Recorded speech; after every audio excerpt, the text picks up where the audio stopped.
अस्सलाम वालेकुम एवरीवन। तो हम ब्लड फार्माकोलॉजी कर रहे थे। ब्लड फार्माकोलॉजी में हम एंटी कैंसर ड्रग्स कंप्लीट कर चुके हैं। आपको कोई भी क्वेश्चन हो एंटी कैंसर ड्रग्स से रिलेटेड तो आप पूछ सकते हैं। बाकी आज हम एंटी प्लेटलेट ड्रग्स करेंगे। आपको एंटी प्लेटलेट ड्रग्स पढ़ने से पहले प्लेटलेट का नॉर्मल फंक्शन या प्लेटलेट की फिजियोलॉजी का पता होना बहुत ज़रूरी है। आपने पढ़ा होगा प्लेटलेट्स के बारे में कि प्लेटलेट्स आपके क्लॉट बनवाते हैं। प्लेटलेट्स क्या कराते हैं? क्लॉट बनाते हैं।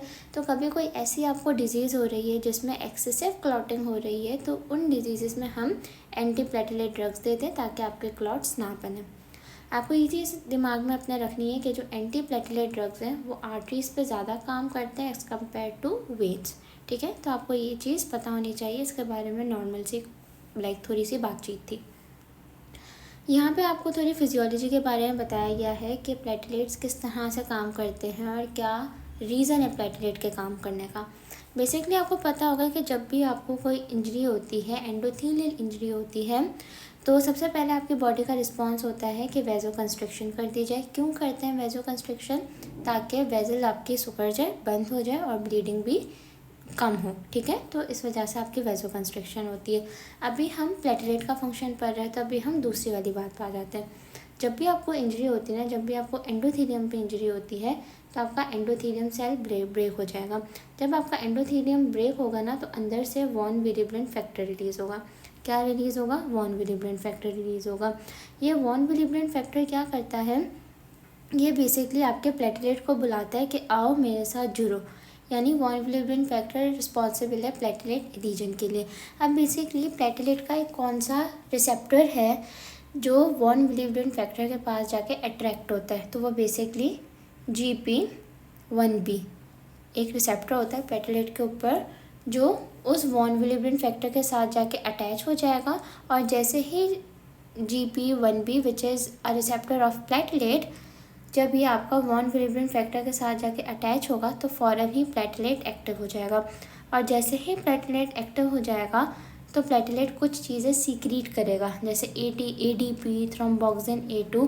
और प्लेटलेट ये सारी चीज़ें रिलीज़ करा के अपनी तरफ दूसरे प्लेटलेट्स को अट्रैक्ट करेगा और इस तरह से बहुत सारे प्लेटलेट्स एक जगह पे जुड़ जाएंगे, प्लेटलेट एग्रीगेशन हो जाएगी और एक प्लेटलेट प्लग बन जाएगा। तो आपको ये सारी फिजियोलॉजी पता होनी चाहिए कि आपके एंडोथेलियल इंजरी हुई, वॉन विलिब्रेंट फैक्टर रिलीज़ हुआ जिसकी तरफ प्लेटलेट का रिसेप्टर 1B आके अट्रैक्ट हुआ। जैसे ही 1B और वॉन विलिब्रेंट फैक्टर आपस में जुड़े तो प्लेटलेट एक्टिव हो गया और इसने बहुत सारी सीक्रीशंस की, जैसे ADP और थ्रोम्बोक्सिन A2, ताकि दूसरे प्लेटलेट्स आएँ और एक प्लेटलेट दूसरे प्लेटलेट के साथ जुड़े वाया रिसेप्टर GP2B। और जैसे ही सारे प्लेटलेट्स एक साथ जुड़ते हैं, प्लेटलेट एग्रीगेशन होती है तो एक प्लेटलेट प्लग बन जाता है और ब्लीडिंग वहाँ से रुक जाती है। तो प्लेटलेट का मकसद क्या है? क्लॉट बनाना। क्लॉट बनेगा तो ब्लीडिंग रुकेगी। ठीक है, अब बेसिकली आपका ये मकसद है कि प्लेटलेट का काम रुक जाए क्योंकि ज़रूरत से ज़्यादा क्लॉट बन रहे हैं। ठीक है, ज़रूरत से ज़्यादा क्लॉट बनेंगे तो हमारी आर्टरी ब्लॉक हो जाएगी और आर्टरी ब्लॉक हो जाएगी तो आगे हमारा ब्लड नहीं जाएगा, इस्कीमिया हो जाएगा। तो ऐसी सिचुएशन जिसमें हमारी ज़रूरत से ज़्यादा आर्टरीज ब्लॉक हो रही हैं, इस्कीमिया हो रहा है, तो उन कंडीशंस में आप एंटी प्लेटलेट ड्रग्स दोगे। और ये एंटी प्लेटलेट ड्रग्स क्या करेंगे? ये एंटी प्लेटलेट ड्रग्स या तो ADP का काम रोक देंगी, या थ्रोम्बोक्सिन A2 का काम रोक देंगी, या GP2B का काम रोक देंगी। ठीक है, इन 3 तरीक़ों से बेसिकली एंटी प्लेटलेट ड्रग्स काम करेंगी और आपका क्लॉट नहीं बनेगा। तो ये आपको याद होना चाहिए। यहाँ पे हमारे पास क्लासिफिकेशन आती है। सबसे पहले तो आप ये देख लें कि हमारा 2B 3A रिसेप्टर को इनहिबिट कर दिया, स्पेशली कौन सी ड्रग ने? अप्सिसुमब ने, और हमारा प्लेटलेट अपना काम प्रॉपरली करने से रुक गया, क्लॉट नहीं बना। ठीक है, दूसरी चीज़ आपको क्या याद रखनी है? ADP मैंने आपको बताया कि प्लेटलेट एग्रीगेशन करा रही थी। अगर आप ADP के ही रिसेप्टर्स को इनहिबिट कर देंगे, क्लोपिडिग्रोल, टाइक्लोपिडीन या प्रासोलल देके, तो भी आपका प्लेटलेट सही से काम नहीं करेगा, सही से क्लॉट नहीं बनेगा। एक हमारा एक ड्रग है एस्पिरिन जो कॉक्स इनहिबिटर होती है। आपको पता होगा कि हमारे जो सेल्स होते हैं उसकी मेम्ब्रेन में फॉस्फोलाइपेज होता है। वो फॉस्फोलाइपेज एरिकिडोनिक एसिड में कन्वर्ट होता है। फिर एरिकिडोनिक एसिड दो पाथवेज में चला जाता है, एक ल्यूकोट्राइन पाथवे होता है, दूसरा साइक्लोऑक्सीजिनेज पाथवे होता है। साइक्लोऑक्सीजिनेज पाथवे से ही थ्रोम्बोक्सिन A2 बनता है और थ्रोम्बोक्सिन A2 ही प्लेटलेट की एग्रीगेशन करता है।